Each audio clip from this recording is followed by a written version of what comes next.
Molt bona, Roser, doncs aquí estem un dia més. Molt bones, Andrea. Què tal portes això de ser una estrella mundial de la radiofonia? Doncs bueno, no m'acabo d'acostumar, Això de Sí. sortir a mullers de sol, Clar. que tothom et pari pel carrer, Fotos no? no, fotos... Fotos no. No, i això que portem ja 3 capítols o més parlant de pel·lis de Hollywood i se'ns hauria d'haver enganxat. Alguna cosa s'hagués encadat... Però avui sortim una miqueta a Hollywood, no? Per lo que he vist. Avui no us preocupeu que no Vinga, seguim en va. pel·lícules, fem Molt un petit bé. descans, però no ens allunyem gaire, la veritat. Sí? Sí, perquè venim a parlar d'on surten totes aquestes idees i històries meravelloses de les que tant ens agrada parlar aquí, i és que totes venen de la creativitat, no? Que és el tema d'avui. Això què vol dir? Que m'has portat la fórmula De la màgica Coca-Cola. de la Coca-Cola per ser una guionista de puta mare i acabar a Hollywood? Sí, et converteixes en la Shonda Rhimes, no? Bueno, farem el que podrem. Nosaltres anirem a buscar les muses, a veure què ens diu la ciència d'elles i d'allà cadascú que faci el seu... Doncs mira, agafo la maleta, avui me la faig i me planto allà a Los Ángeles, però vamos, en un plis. Bueno, doncs anem a veure què és la creativitat i com ens inspirem, no? Què diu la ciència d'això? A veure. Què diu la ciència? Primer de tot, què és la creativitat? Segons el diccionari d'Oxford, la creativitat és l'ús de la imaginació o idees originals per crear alguna cosa. Bueno, bastant obvi. Vale. Exacte. La Sí. pròpia paraula ja et Ja convida, T'ha vale? ficat la definició. Bueno, en el context de la psicologia, la creativitat generalment es considera el procés mental d'expressió o generació d'un concepte nou, una idea, però d'on surt? Que és el tema d'avui. I és que tradicionalment, o sigui, s'ha posat molt de pes en el pensament divergent, que ara veurem què és, que s'ha relacionat sempre amb la creativitat, però com s'estimula? Com ho fem? El pensament divergent és com la pel·li aquella de Divergente, no? Com el propi nom indica, que era on la prota sempre com que tenia les idees més diferents i no, i els apartaven en un altre Que els tenien equip, marginats. els tenien marginats perquè pensaven diferent o alguna cosa Perquè així, sí, no sabies per on agafar-los. Exacte. Bueno, no ens anem a les pel·lícules, ja només Que si no començar. tornem un altre cop. Sí, doncs el pensament divergent tracta d'aconseguir una solució a un problema en una situació en la qual es presenten múltiples solucions i tu tens que triar la millor, però per això es diu també pensament en horitzontal o lateral thinking. No és una sola, sinó que hi ha moltes. I llavors tu agafes la més eficient. És a dir, que en el cas de la peli, la prota, no?, que tenia pensament divergente, era com la puta ama de La les propera idees Dalí, exacte. Exacte. Bueno, això no sortia, ella només es fotia d'hòsties, no? Bàsicament li servia per Només les repartir passava hòsties. putes, però bueno. Sí, bueno, per una banda és el divergent, tradicionalment creativitat. D'altra banda tenim el pensament convergent, que tradicionalment seria l'antònim, el pensament oposat en aquest. I en què consisteix? Doncs el pensament convergent es dona quan apliques les regles o procediments per arribar a una solució única i correcta per resoldre aquell tema. O sigui, tu vas fent un caminet. Per això també s'anomena pensament lineal o vertical. Clar, això no és com gaire creatiu, no? És com bastant fórmula matemàtica. Sí, tradicionalment es parlava de pensament convergent amb les persones racionals, lògiques, amb la intel·ligència, no tant amb la creativitat. Que no exploren tant com diverses opcions o altres... Exacte, ells només veuen un camí. Però el tema és que aquesta creença està cada vegada més desfasada perquè un estudi titulat The Association of Creativity with Divergent and Convergent Thinking, o sigui, l'associació d'aquests dos pensaments, que es va publicar el 2021, doncs defensa que la creativitat vindria a ser la suma d'aquests dos pensaments i que l'un sense l'altre no van. Això és com els calçots i el romesco. No poden viure un sense l'altre. Vale, I en comptes de calçotada tens una idea bona. Exacte. Sí. Molt bé. Doncs això serà important tenir-ho en compte d'ara endavant per veure com se sumen aquests dos pensaments. Haurem de tenir en compte què estem estimulant cada vegada, no? Per convocar les muses. Per qui no s'esperés, la primera manera de convocar les muses és, jo crec que la més famosa, no? La més famosa i la més òbvia. Arreu del món, que és qui no ha sentit a dir que les drogues inspiren els artistes. Vinga, va. Doncs anem a obrir aquesta llaminadura, que això ens interessa i té molta xitxa, que sembla com una idea molt hollywoodiense o com molt abstracta. Hollywood s'ha inflat amb aquest mite. Exacte, a rentabilitzar-ho. Però anem a veure què té de real aquest mite. Exacte. La pregunta és, les drogues inspiren la creativitat i per això tenim artistes tan mítics com Kurt Cobain i tota aquesta penya que es fotia fins al cul i eren com uns cracs en la seva disciplina. I han acabat fent-se un Kurt Cobain. I ara, Com el sí, propi Kurt Cobain. exacte. O és merament una excusa, una burda excusa per fotre's fins al cul de drogues i dir no, és que bueno, és que clar, És que estic així treballant. m'inspiro i tal. Doncs anem a veure. Bueno, jo crec que més endavant veurem què hi ha de cert en això, però primer veurem d'on ve aquest mite. O sigui, per què està tan arrelat en la consciència col·lectiva si fos mentira? No hagués prosperat, clar. O li han fet molt bona propaganda, no? Potser hem trobat aquí l'origen, a Darwinasta Ràdio. Bueno, es podria dir que hem trobat l'origen gràcies a un estudi que es va no és nostre, però no és nosaltres hem portat que això també és de valorar. Sí, i ens el fem Clar. nostre, que collons. S'ha publicat al South African Journal of Science i doncs aquest estudi va descobrir que Shakespeare, el dramaturg per excel·lència més important del segle XVI i bueno, de tota la història, Famós dramaturg d'històries tan tòxiques com Romeo i Julieta. sí, doncs fumava marihuana. Bueno, és que, clar... Qui no s'ho esperava, és que Shakespeare fumava marihuana? Oh, sorpresa! Sorpresa. Bueno, l'equip d'investigació va trobar restes de cannabis a unes pipes de fumar que s'havien conservat al jardí de la casa d'aquest dramaturg que està a Stratford-upon-Avon, allà a Anglaterra, sí. i que va pertanyar a l'artista, doncs van trobar totes les seves pertinences, cannabis, El seu drogues... kit. Sí, el seu kit d'escriptor, ¿vale? I no eren plumes, I no eren plumes. La investigació, a part de cannabis, també va descobrir nicotina i àcid mirístic. Àcid milístic. Àcid mirístic. Això fa nom xungo, Sí. Vull dir, no sona gaire bé ja d'entrada, també et dic. Sí, pel que es veu era força conegut en aquella època, ara pues, ja ha passat de moda per alguna raó. Mira. I és que prové d'una família de plantes que inclou pues, la nou moscada. ¿vale? O sigui, les seves llavors produeixen un oli que té propietats al·lucinògenes.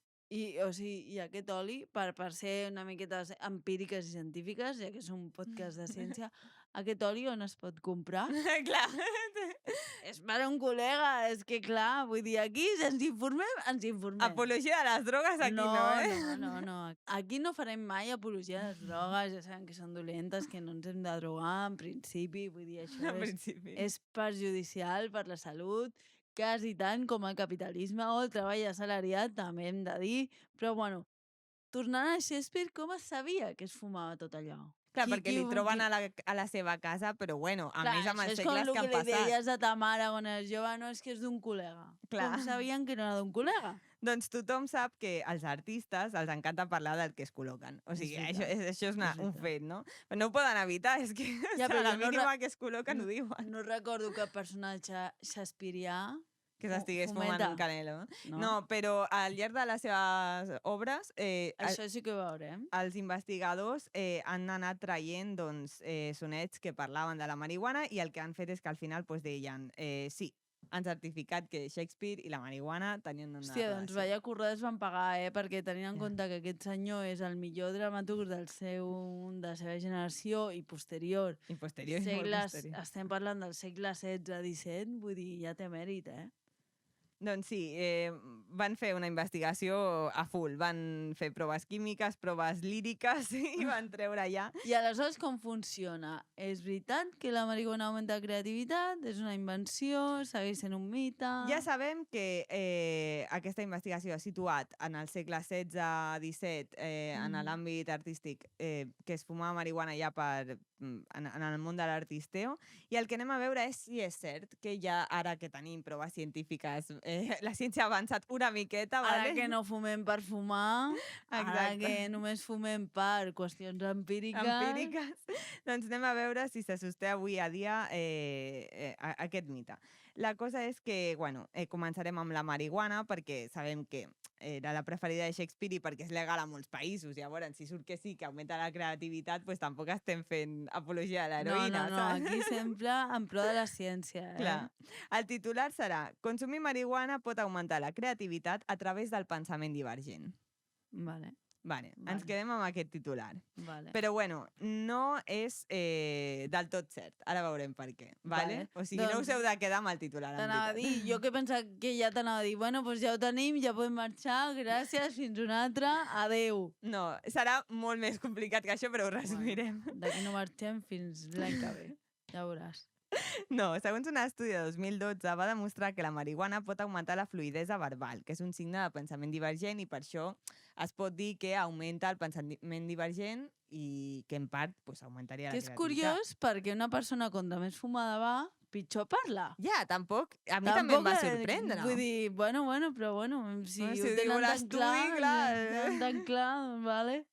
Bueno, després un altre estudi diu Investigating the interaction between esquiziopathy, divergent thinking and cannabis use, o sigui, Que aquí si no sabeu anglès no passa res, però us quedeu un concepte. Esquiziopati, cannabis, això ho entenem totes. esquiziopatia, el pensament divergent i el consum de cannabis. Això ja no pinta gaire bé. Tots no podien ser flors i violes, eh? Sí. Sí, la recerca va avaluar la fluïdesa verbal de 2 grups d'usuaris de cannabis, creatius alts i creatius baixos, en un dia sobri, ¿vale? O sigui, va fer la prova a veure què tal, i després en un dia que havien consumit cannabis, ¿vale? I va augmentar, va veure l'augment de la fluïdesa verbal i va dir, tate, això és signe de més pensament divergent i, per tant, Més sí que està creativitat. aconseguint la marihuana augmentar aquesta creativitat en els que no són tan creatius, ¿vale? Què passa? Per què hi ha l'esquiziopatia per allà enmig? Tot té una cara bé a la vida. Clar, A veure, la cara B que és això m'interessa. que tots... Això interessa a moltes persones. Que la marihuana també va augmentar els símptomes de psicosis durant l'estudi, tant en creatius baixos com en els alts. No em va bé, eh? No va bé. És una de les conseqüències que pot tenir la marihuana en la psique humana, així com un augment de l'ansietat, de la depressió o de l'esquizofrènia. D'aquesta manera, la relació de l'artista amb la marihuana pues, és que podria acabar com un romance... És un romance Shakespeareà, clar. Un Otelo... Un Hamlet, que no estaven gaire fins als seus personatges, tampoc. I bueno, això pues, no ens interessa, no? A més, ja sabem, com hem dit abans, el pensament divergent no és l'únic que provoca la creativitat. Tenim l'altre 50%, que és el convergent, i que han d'anar junts. Com el Mas, el convergent. El convergent. Que no sona bé, que no és de dretes, però sona. No és de dretes, però bueno, es diu així. Però bueno, llavors hem de veure si hi ha algun estudi que hagi mesurat marihuana amb convergent. Efectivament, el 2017 es va fer una amb un títol catxono que es diu Inspired by Mary Jane, o sigui, t'inspira la Mary Jane, que és com se li diu molt a la marihuana als Estats Units. Sí. Llavors, explora els mecanismes que augmenten la creativitat entre els consumidors de cannabis i sí que observa que hi ha relació. Tots dos tipus de pensaments. Bueno, observa pensament convergent i divergent i treu les seves conclusions. Vale. El que diu aquest estudi és que no augmentaria la creativitat, ¿vale? Però aleshores l'estudi d'abans i aquest són una mica contradictoris, no? Perquè el primer hem dit que sí, són complementaris i augmenta la creativitat i aquest diu que no. Exacte, es contradiuen una mica perquè és un tema controversial a la ciència aquest, de la marihuana i la creativitat, però el que ve a dir és que encara que reconeix que augmenta el pensament divergent, la marihuana, ¿vale? Sí que en les proves que fa ho reconeixen, defensa que aquest augment no és el responsable d'augmentar la creativitat entre els seus consumidors. És a dir, que la relació que no fa és creativitat amb pensament. Amb pensament divergent i marihuana. I t'explico per què. La clau està en que l'estudi va observar que els consumidors de cannabis sobris eren més creatius que els no consumidors. Sempre. Haguessin fumat, no haguessin fumat. Sobris també eren més creatius. L'explicació. Doncs, segons els seus investigadors, l'explicació estaria en què aquesta creativitat es deu a la seva personalitat extrovertida i oberta a l'experiència. Sí, que és una cosa més intrínseca teva. Exacte. Que segons el teu tipus de personalitat o genètica, el que sigui, tu ja tens aquesta tendència. Aquesta tendència creativa. Les persones que consumeixen cannabis estan més obertes a experiències noves, són més propensos a provar coses i per això acabarien doncs, provant la marihuana. Clar, ja van... O sigui... Sí, o sigui que ja van costa abajo sin frenos, ja tenen aquesta tendència i aleshores ja si hem de provar, ho provem tot, no? Agafant una mica de tot pel camí. I això els fa ser més creatius, aquesta obertura a l'experiència, a l'aventura. O sigui que potser actualment tenim el futur Dalí o a la futura Marie Curie fumant-se un peta. Sí, o sigui, a més també demostraven més pensament convergent, o sigui, ho tenen tot, ¿vale? Clar. Tu saps el teu col·lega porreta de l'escalada Que que li agrada... penses que és el que no arribarà a res i el d'allò de classe, el que no tindrà futur, i potser, Potser aquest se les inventa, tu. mira, Bueno, doncs, com sembla que la marihuana per si mateixa no pot augmentar la creativitat, o sigui, perquè aquest és l'últim estudi que hem que s'ha recollit i vist que més o menys ja s'està veient que no va que per aquí la no. cosa, a més té efectes negatius, doncs porto també Potser està més arrelada a l'esquizofrènia que a la creativitat. que la creativitat, o sigui, no es pot jugar tampoc amb això, saps? Llavors ho Si deixem te la aquí. vols jugar, Sí, ho deixem aquí i anem a veure altres maneres, doncs amb menys efectes negatius, més legals, ¿vale? cada dia era més D'augment- legals. Sí, i menys controversials d'augmentar la creativitat. Almenys aquí a Catalunya. Bueno, doncs, segons un estudi de la Universitat de Stanford, Give Your Ideas Some Legs, que aquest títol també és catxondo, que és També. donar-li a les teves idees cames, ¿vale? Cames a les teves idees. Caminar sí que augmenta la creativitat. No, Flipa. clar.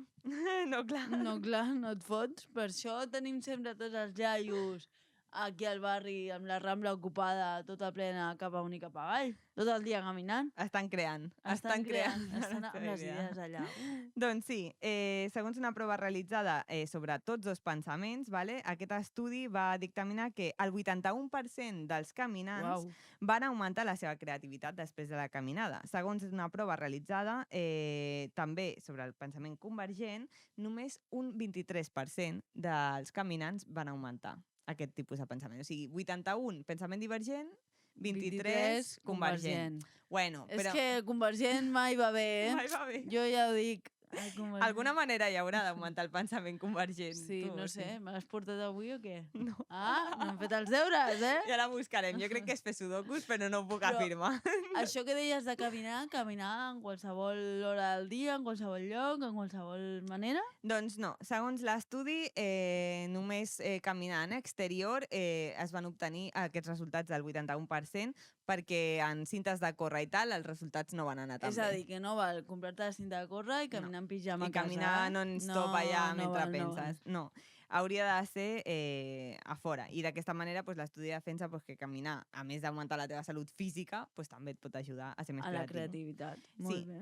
O sigui que per això Collserola tots els fins està patat de pixapins, no? Estan tots allà creant. I... Doncs mira, ara que dius Collserola, la segona manera d'augmentar la creativitat va per aquí, que és la naturalesa. La naturalesa augmenta la creativitat segons un estudi publicat el Sí. 2021 que realitza una investigació empírica de la relació entre el compromís amb la natura, la connexió amb la natura i la creativitat del pensament divergent. Totalment d'acord, totalment d'acord. Home, això ja ho però sospitàvem una això ja mica. ho veiem venir. Doncs sí. Sí, que tots els pixapins estem al fin d'allà buscant les muses. Sí. I mira, te dic més, perquè jo a mi tot això no m'ha estranyat, perquè jo sabia que, o sigui, de la Tenia natura i de una caminar, relació... que hi havia una relació, algo havia sentit, perquè tant Charles Dickens era molt fan de caminar, aquest escriptor. Jane Austen, igual, anava allà per les praderes. A veure si li arribava alguna cosa. Ella sol, amb el temps d'Anglaterra, que també. Mira, que és nena, amb el paraigües tot I el dia. una referència més propera podria seria l'escriptor Stephen King, que també ho diu molt, que va caminar i també pel camp. En fi, pues sí, la natura augmenta el pensament divergent, que ja és alguna cosa, Està i bé. caminar també. Així que amb aquests dos ja tindríem, pues, si és una barreta, la creativitat ja hauríem carregat bastant. Vale? Sí, aleshores tenim de maneres per legals, per augmentar la... Sí, és important matitzar-ho això. Per augmentar la creativitat, caminar a l'exterior, perquè a l'interior no ens val, això no Exacte. serveix de res. La natura, Si pot ser caminar a la natura, sí, pots ja ho tens caminar a la amb natura el pack. i ja tindries com el pack de ser una persona supercreativa, no? I tenir... tope. A tope. Però ja està, ho deixem aquí o... Encara hi ha més maneres... Perquè si és això, ja t'avenço que em quedo amb l'altre, eh? Amb l'altre, amb la il·legal, no? Bueno, encara ha portat més cosetes i a més aquesta m'agrada especialment, ¿vale? Perquè Bueno. jo sóc una gran defensora de la literatura que no sigui d'autoajuda o Jo per també. augmentar la creativitat, sí, la productivitat. Llegir el Borja Vilaseca no val, eh? No val. Vale. Ni d'altres, o assajos, etc. Sinó Menys dels mal. llibres llibres de ficció, de les novel·les, que ara amb tot això de les sèries pues, estem perdent molt temps de lectura, la veritat. I un estudi de 2013, doncs, que és una mica vellet però bastant actiu en aquest àmbit, ens explica per què és important llegir ficció per augmentar la creativitat. Com te quedes? Bueno, té sentit, però ara m'ho desenvolupes. Ara t'ho desenvolupo. Perquè tu ja saps que jo lo de les novel·les em costa. A tu les novel·les et costen, ho sé. Em fa boles, sí. És la meva lluita amb tot el meu entorn. Bueno, doncs aquest estudi es diu Obrint la ment tancada, l'efecte de l'exposició a la literatura en la necessitat de tancament. O sigui, d'aïllar-te del món.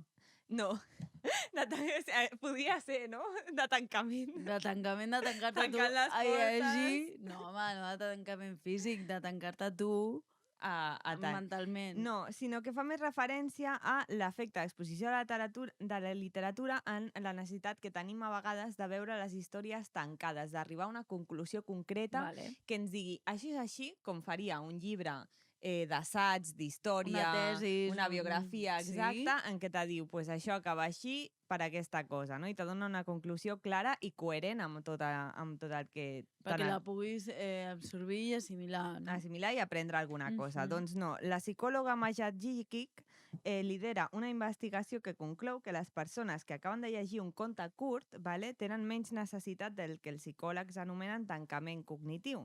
I això augmentaria la creativitat. I ara veurem per què. Perquè és una mica enrevessat, però en veritat és simple. Té sentit. Sí. En comparació amb els seus companys que acabaven de llegir un assaig, els del conte van expressar més comoditat amb el desordre i la incertesa, que això lliga una mica amb el que hem vist de la marihuana, i la... de ser més explorador, aventurer, explorador, obert a l'experiència, perquè la creativitat, pel que estem veient en aquest programa, es mou una mica en la incertesa, en els terrenys desconeguts, en aquests mons que estan per explorar. Allà és quan som més creatius. Les personalitats com més tirades cap endavant en aquest sentit. Sí, i fora de la zona de confort, com diuen sempre, no? La vida comença... Quin horror de frase, per favor. Has de sortir de la seva zona de confort. Doncs és una mica cert. No em dóna la gana, xaval, no em dóna la gana. Estic molt bé. No me mouen. Bueno, pues a la creativitat sí que malauradament seria així, està fora de la zona de confort, i pel que diu aquí, pues... reprenent una mica l'estudi sobre llegir, no llegir i tal... Sí que influiria el llegir ficció, perquè et fa com sortir una miqueta del teu món, et fa estar còmode amb el desordre i la incertesa, amb actituds que permeten un pensament sofisticat que acaba desembocant en una major creativitat. Perquè per ser creatiu, com dèiem... necessites sortir una miqueta del teu... Sí, i la literatura indueix aquesta facilitat amb l'inconnex, d'alguna manera. I és que Maya Jikic i els seus col·legues Keith Audley i Minea Moldovnau tenen algunes idees de per què és així, ¿vale? O sigui, tenen noms xungos, però bones idees. No es podia tenir tot. Les seves mares van decidir que... no eren noms catalans, mira, què li faig? No es deien Laia, Pere i Joan, Podria haver sigut, però no. Bueno, el pensament en el qual una persona s'endinsa mentre llegeix ficció no necessàriament la porta a prendre una decisió, assenyala. Això observa l'equip que disminueix la necessitat del lector d'arribar a una conclusió definitiva. Com que t'obre, no? Sí. T'obre la ment. T'obre la ment, que és el que va... Perquè no has d'acabar posant el focus en una decisió concreta. Sí, i llavors l'estudi a més assenyala que aquest tipus de pensament és més fort en els lectors freqüents, ¿vale? O sigui que si vols exercir... Més ho practiquis, més ho desenvoluparàs. Menys tancat estaràs, ¿vale? Mentalment. Així que suggereix que aquestes persones podrien anar gradualment programant-se per respondre d'aquesta manera i augmentar la seva creativitat.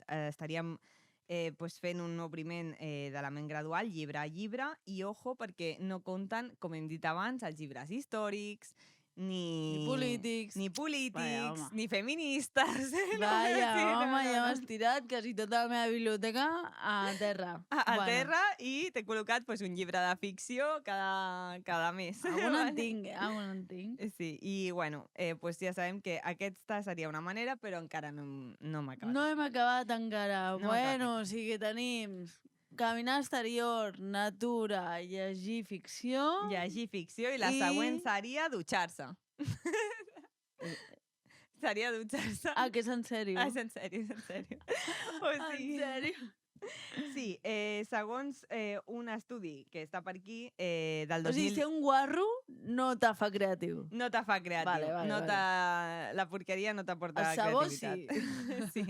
Segons un estudi publicat el 2022 que bateja aquest fenomen com the shower effect, o sigui, no és tot només dutxar-se, Aquí el títol s'agafa ràpid, eh? s'agafa ràpid, Sí. doncs encara que històricament pues, s'ha dit que això d'estar empanant mentre fes alguna cosa, no? O deixar que la teva ment se'n vagi mentre fregues els plats o te dutxes. Els núvols. Hasta els núvols, exacte, que és l'expressió que fem servir aquí, pues sempre ha estat mal vista, que té efectes negatius, que redueix la que estàs productivitat, empanat.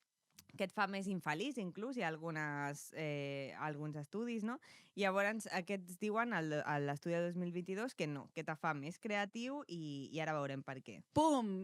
Hòstia, la boca del capitalisme, eh? Hòstia, Això la que et deien boca. sempre de...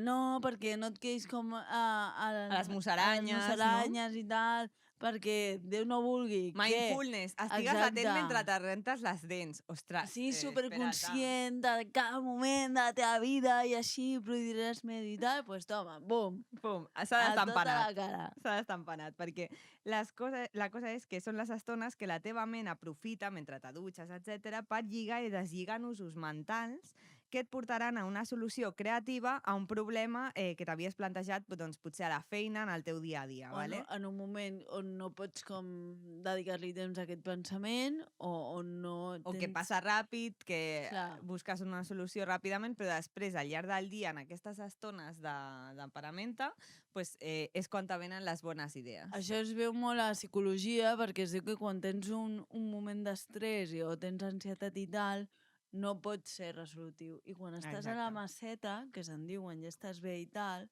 potser és raro, però sents com que no estàs bé o el que sigui, o et venen com pensaments intrusius de coses que, clar, que no has pogut resoldre al llarg del dia. O quan estàs com molt a tope amb l'ansietat o molt alguna a full cosa. en el curro.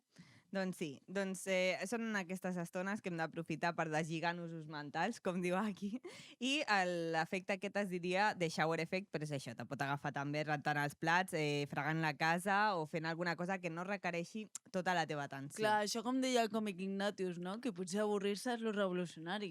Avorrir-se. És que avorrir-se... No sabem avorrir-nos. És una cosa cada vegada menys comú en el nostre dia a dia amb tants estímuls i realment pues, el que diuen és que és una part important de les tasques. De ser més contemplatiu, d'estar més mirant pues això, les musaranyes i tal, per veure si ens inspirem. Doncs sí. Bueno, i amb això sí que ja ho tindríem tot. Anem a avorrir-nos una mica, a veure què se'ns ocorreix pel proper capítol, eh? Molt bé, sí, això siguem creatives. Que vagi bé. Fins una altra.